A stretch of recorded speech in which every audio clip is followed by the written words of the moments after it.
Hi guys, welcome back to another redstone video. Today I'm going to show you probably the coolest sugarcane farm ever made. The funny thing is that I actually made this farm 2 years ago, but totally forgot to make a video about it. But yeah, we're gonna do that today. Initially when I actually had the idea to make such a sugarcane farm, was to make it as cheap as possible. So usually you could make a sugarcane farm where you have a two-way flying machine. So you basically have a whole array of flying machines that would harvest the whole field. And I thought, one way to make it cheaper even is having a single flying machine that does it all. But that didn't really work out because it got quite complicated in the end. So we have still a two-way flying machine going back and forth, harvesting the sugarcane, but it's getting pushed over 4 blocks in those stations, which got a bit complicated. Also, additionally, at the end, I have to move the stations back, so it's got really complicated in the end. What's also noteworthy is actually the sugarcane layout that we have here. So I don't need to use any hopper minecarts to collect the sugarcane. Water stream system is actually enough.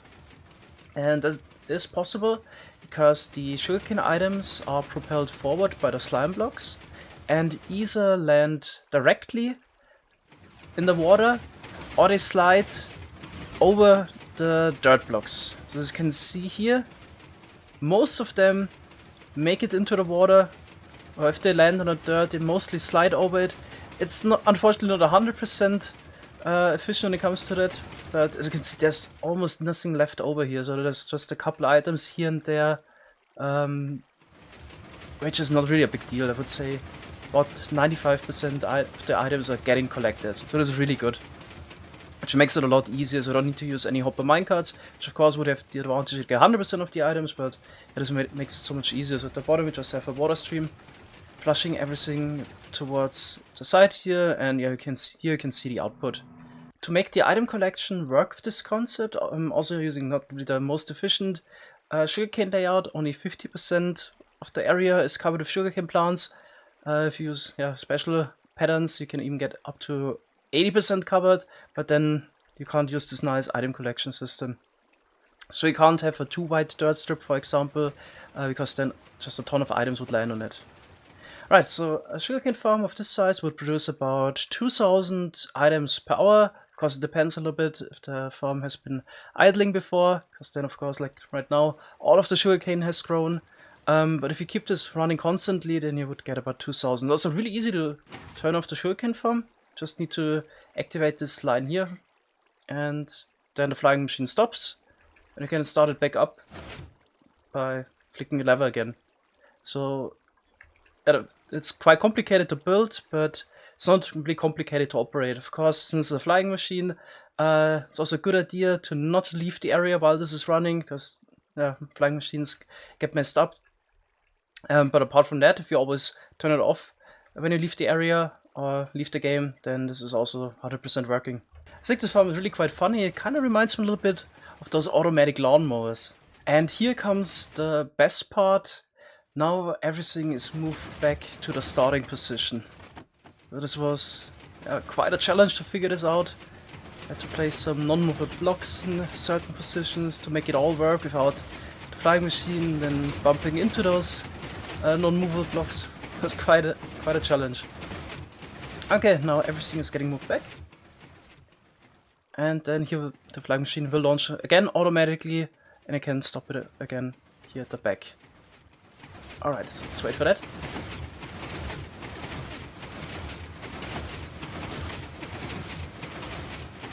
And there we go. Now we launch the flying machine again. Alright, so I just decided to make a showcase video for this sugarcane farm because it's definitely quite complicated to build. Not to maintain, but it's quite challenging. I can provide a world download if you want.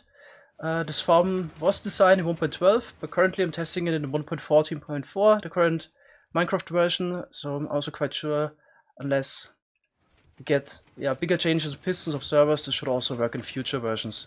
Of course, in 1.14 you can also build one of those cheaty zero-tick sugarcane farms. I got one in the video description if you wanna check it out, which kind of makes building a farm like this one here not really a good option, but I'm quite sure at some point this glitch with the zero-tick sugarcane farms will be fixed. Also recently I made a breakthrough in 4-way flying machine tech, which reminded me of the sugarcane farm, because in a way it's actually also a 4-way flying machine, pseudo 4-way flying machine, so it moves back and forth in 2 directions, but it's also getting pushed in 2 other directions here at the back. But I'm quite sure we can actually replace this with an actual 4-way flying machine and make this whole design a bit simpler. One downside is that we probably won't have such a large slime block blade here that cuts the sugarcane in front and pushes it forward, because there's not as many blocks that you can place freely with the actual 4-way flying machine than with the 2-way flying machine. That will probably be a bit of a downside here. We can actually cover 4 slices, maybe with the 4-way flying machine it's only 2 or 3. We'll see. It's definitely something I want to work on. I hope you enjoyed this showcase video. Thanks so much for watching and see you soon. Bye bye.